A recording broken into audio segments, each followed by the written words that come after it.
लोकसभा चुनाव से पहले सत्तारूढ़ महायुति में शुरू हुआ घमासान, इन सीटों पर फंसा पेच। लोकसभा चुनावों से पहले हो गया है महायुति के घटक दलों बीजेपी, शिवसेना और एनसीपी अजीत पवार गुटों के बीच सीटों को लेकर टकराव सामने आ रहा है। महायुति के बीच जिन सीटों को लेकर संग्राम मचा है, उनमें ज्यादातर वे सीटें शामिल हैं जिन पर एकनाथ शिंदे के नेतृत्व वाली शिवसेना के सांसद हैं। इनमें दक्षिण मुंबई, सिरूर, मावल, हिंगोली, रत्नागिरी, सिंधुदुर्ग, छत्रपति संभाजीनगर, नासिक की सीटों पर बीजेपी के स्थानीय इकाइयां दावा कर रही हैं।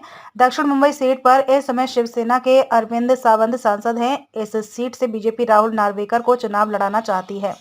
वहीं खबर है कि शिवसेना ने मिलिंद देवड़ा को चुनाव की तैयारी करने का निर्देश दिया है। जब से वह शिवसेना में आए हैं, समीकरण बदल गए हैं। मिलिंद देवड़ा हाल ही में कांग्रेस छोड़कर शिवसेना शिंदे गुट में शामिल हुए हैं। वह 2 बार दक्षिण मुंबई सीट से सांसद भी रहे हैं। चौंकाने वाली बात यह है कि मिलिंद को इसी महीने राज्यसभा के लिए चुना गया है। महाविकास अघाड़ी में फाइनल हुआ बंटवारा, जल्दी होगी घोषणा। महाविकास अघाड़ी में महाराष्ट्र की 48 लोकसभा सीटों के बंटवारे पर फैसला हो चुका है और जल्द ही इसकी घोषणा की जाएगी। सूत्रों के मुताबिक 48 में से 23 सीटों पर शिवसेना चुनाव लड़ेगी। इनमें से 2 सीट शिवसेना यूबीटी अपने मित्र पक्ष को देगी।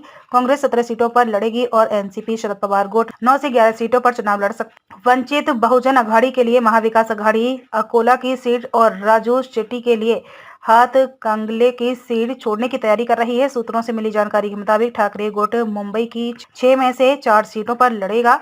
मुंबई की 2 सीटें कांग्रेस लड़ेगी। मुंबई में दक्षिण मुंबई, दक्षिण मध्य मुंबई, उत्तर पश्चिम मुंबई की सीट शिवसेना यूबीटी लड़ेगी। हालांकि कांग्रेस अभी भी उत्तर पश्चिम, उत्तर पूर्व और दक्षिण मध्य मुंबई सीट के लिए आग्रह कर रही है।